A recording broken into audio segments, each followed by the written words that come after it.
दोस्तों, rocket technology के part 1 के बाद आज पार्ट 2 मैं दे रहा हूं। और इस पार्ट 2 में मैंने लास्ट क्लास में मैंने कहा था कि मैं बात करूंगा सॉलिड प्रोपेलेंट की। तो आज मैं बात करता हूं सॉलिड प्रोपेलेंट अर्थात ठोस प्रणोदक की। ठोस प्रणोदक के रूप में अगर हम देखें तो शुरुआती दौर में गन पाउडर, एल्युमिनियम या मैग्नीशियम का पाउडर का उपयोग किया जाता था, जो कि आज की तुलना में देखें तो बहुत कम प्रणोद पैदा करता था, अर्थात बहुत कम ऊर्जा पैदा करता था। अगर वर्तमान में देखें तो इसके स्थान पर HTPB हाइड्रोक्सिल टर्मिनेटेड पॉलीब्यूटाडाइन का उपयोग ईंधन के रूप में और ऑक्सीकारक अर्थात ऑक्सीडाइजर के रूप में अमोनियम परक्लोरेट का उपयोग किया जा रहा है। आज की डेट में उपयोग किए जाने वाले जितने भी रॉकेट हैं उन रॉकेट में ठोस ईंधन के रूप में समानता इन्हीं दोनों का अर्थात प्रोपेलेंट के रूप में HTPB और अमोनियम परक्लोरेट का उपयोग किया जाता है। अगर इसकी उपयोगिता को देखें तो सबसे पहले भारत में मैंने लास्ट क्लास में मैंने बताया था कि trails TERLS Thumba equatorial rocket launch station की स्थापना थुम्बा में केरला में हुई थी 1963 में। इसकी स्थापना के साथ ही जो है भारत में अगर आप देखें तो सबसे पहला जो रॉकेट इस स्टेशन से जो भेजा गया लॉन्च स्टेशन से वो था नाइक अपाचे। नाइक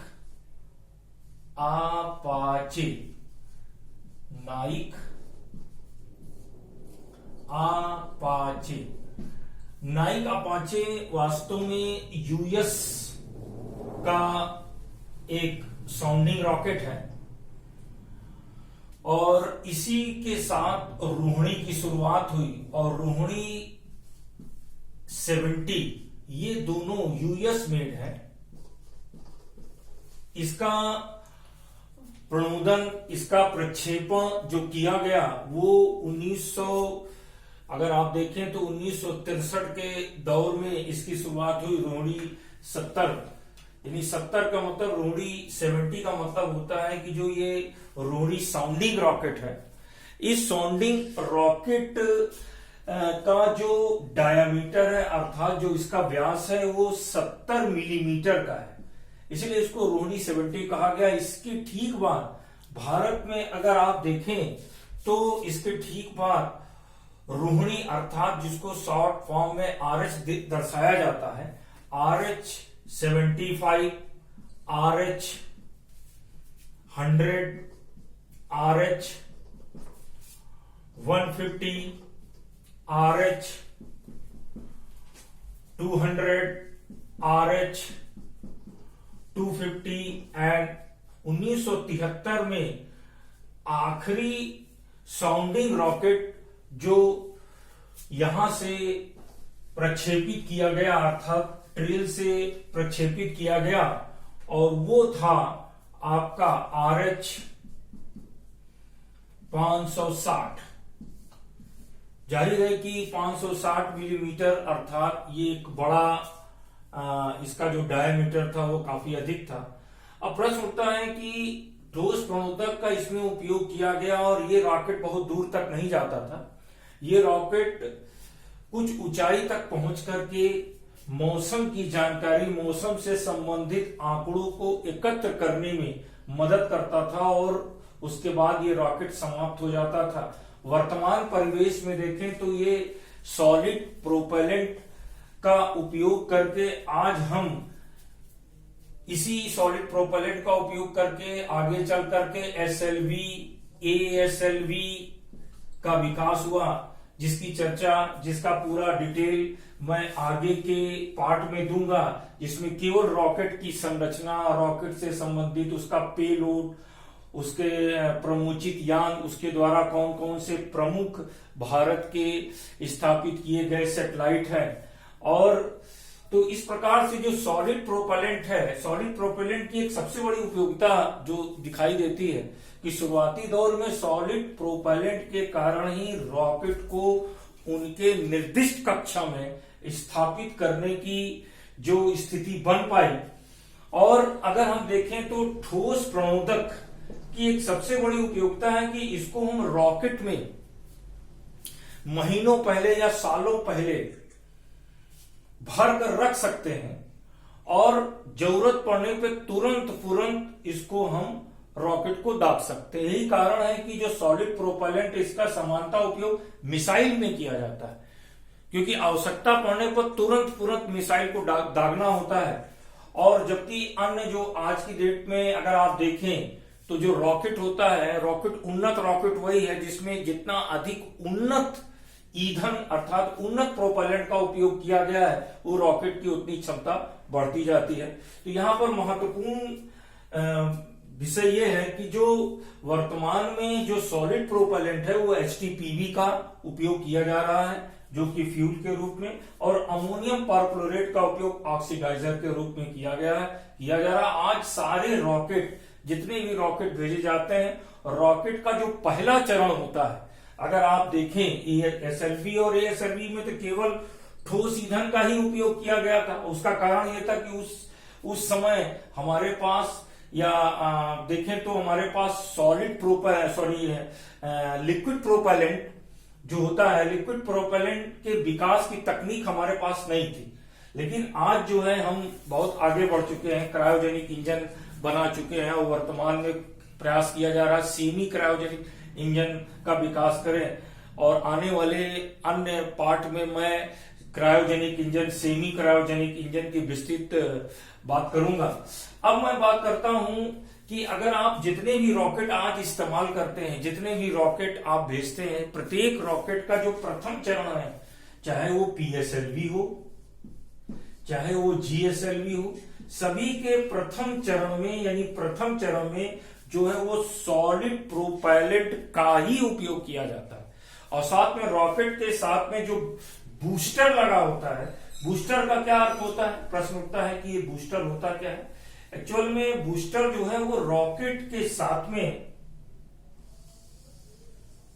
रॉकेट को और हेल्प करने के लिए, उसमें अधिक प्रणोद पैदा करने के लिए कुछ छोटे रॉकेट साथ में बांध दिए जाते हैं, जिन्हें हम बूस्टर कहते हैं। बूस्टर में आज भी जो है हम सॉलिड प्रोपेलेंट का समानता उपयोग करते हैं।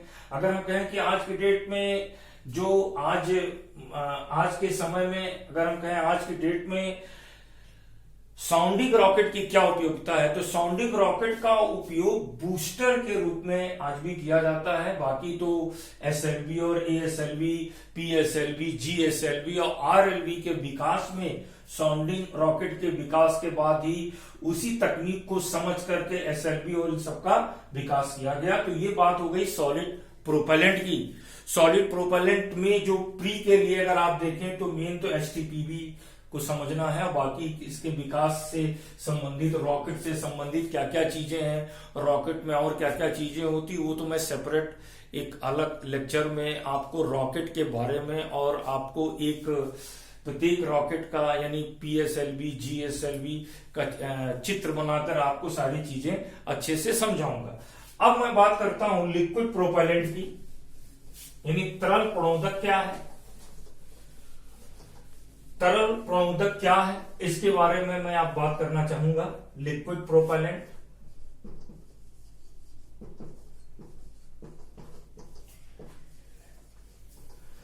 लिक्विड प्रोपेलेंट एक आज भारत में जो आपका पीएसएलवी, जिसने आज देखें तो देशी और विदेशी हजारों से अधिक सैटेलाइट को उनकी निर्दिष्ट कक्षा में स्थापित किया है।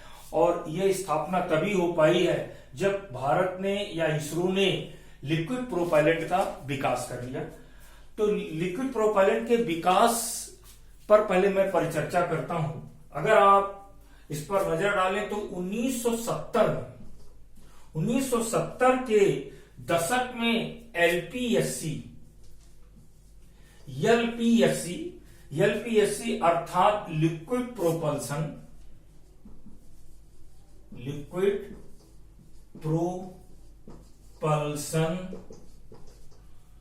सिस्टम सेंटर का विकास हुआ।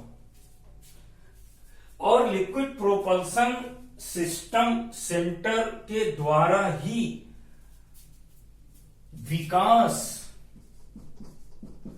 इंजन का विकास किया गया। अर्थात विकास एक इंजन है जिसमें तरल प्रोपेलेंट का उपयोग किया जाता है। मैंने पिछले या लास्ट लेक्चर में मैंने कहा था कि ठोस ईंधन के लिए इंजन की आवश्यकता नहीं होती, तरल ईंधन के लिए इंजन की आवश्यकता होती है।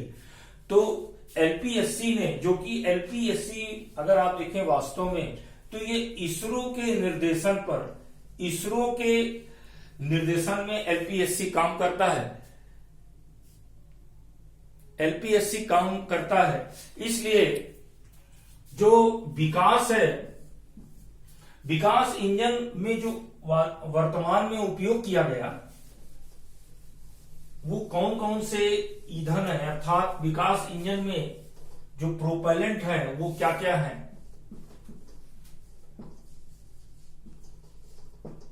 विकास इंजन में प्रोपेलेंट में अगर आप देखें तो फ्यूल के रूप में जो इस्तेमाल किया जाता है वो मेथिल हाइड्रोजीन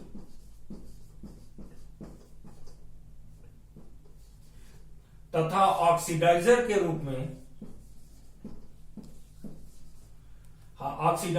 रूप में जो इस्तेमाल करते हैं नाइट्रोजन टेट्रा ऑक्साइड। तो तरल प्रणोदक में ईंधन के रूप में मेथिल हाइड्रोजीन और ऑक्सीडाइजर के रूप में नाइट्रोजन टेट्रा ऑक्साइड का उपयोग किया जाता है। अब ये प्रश्न उठता है कि अगर आप देखें तो ये फ्यूल जो है, जो फ्यूल मेथिल हाइड्रोजीन है, इसके दो रूप हैं और इन दोनों रूपों का उपयोग आज लगभग प्रत्येक रॉकेट में किया जा रहा है, जिसमें विकास इंजन का उपयोग होता है। और प्रत्येक रॉकेट का जो इस्तेमाल किया जा रहा है, अगर आप देखें तो वो आपका कौन कौन सा है, तो सबसे पहले देखें तो इसके दो रूप हैं, एक और दो। एक है UDMH और दूसरा है UMMH। UDMH का फुल फॉर्म होता है अनसिमेट्रिकल डाईमेथिल हाइड्रोजीन, और UMMH का अर्थ होता है अनसिमेट्रिकल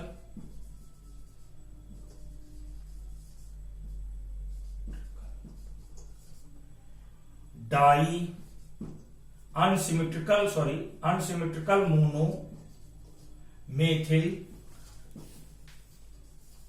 हाइड्रोजीन। इस प्रकार से प्रोपेलेंट में अर्थात ईंधन के रूप में मेथिल हाइड्रोजीन के इन दो रूपों को और नाइट्रोजन टेट्रा ऑक्साइड को ऑक्सीडाइजर के रूप में विकास इंजन में आज लगभग सभी रॉकेट में उपयोग किया जा रहा है। अब एक महत्वपूर्ण बात यह है कि क्या अंतर है लिक्विड प्रोपेलेंट और सॉलिड प्रोपेलेंट में। ये एक उन्नत किस्म का प्रोपेलेंट है ठोस प्रणोदक की तुलना में, सॉलिड प्रोपेलेंट की तुलना में। देखिए, सॉलिड प्रोपेलेंट में खास बात यह है कि एक तो वो सस्ता पड़ता है और उसे हम रॉकेट में भरकर कहीं भी सुरक्षित उस रॉकेट में भरकर रख सकते हैं, महीनों सालों पहले भर के रख सकते हैं। लेकिन जो लिक्विड प्रोपेलेंट होता है, जब रॉकेट को लॉन्च करना होता है और उल्टी गिनती शुरू होती है, ठीक उसी समय हम लिक्विड प्रोपेलेंट को रॉकेट में भरना शुरू करते हैं।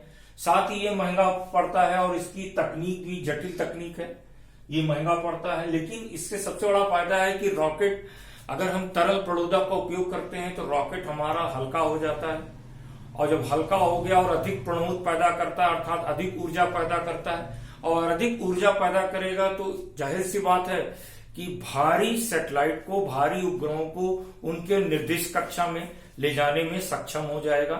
जबकि ठोस प्रणोदक को देखें तो अगर ठोस प्रणोदक हम रॉकेट में भरते हैं तो रॉकेट स्वतः ही इतना भारी हो जाता है, उसका भार इतना ज्यादा होता है कि वो बहुत बड़े उपग्रहों को उनकी निर्दिष्ट कक्षा में स्थापित नहीं कर सकता। क्योंकि शुरुआती दौर में अगर आप देखें तो जो एसएलवी और एएसएलवी का विकास हुआ, जो कि प्रयोगात्मक परीक्षण रहा है और अगर वर्तमान में देखें तो भारत पीएसएलवी, जीएसएलवी का ये वर्किंग रॉकेट है जो भारत में आज उपयोग किए जा रहे हैं। जीएसएलवी की और उन्नत रॉकेट का विकास करने का प्रयास किया जा रहा है। इसी चरण में भारत ने अभी देखें तो आप स्वदेशी क्रायोजेनिक इंजन का भी विकास कर लिया है। तो अब आज का लेक्चर मैं यहीं तक रखता हूं और पार्ट 3 में मैं आपको cryogenic engine, semi cryogenic engine तथा अन्य तरल इंजन के बारे में या तरल प्रोपेलेंट के बारे में जानकारी दूंगा। दोस्तों, आप मेरे इस चैनल को स्टडी विद सुजीत सर को सब्सक्राइब करिए। नमस्कार।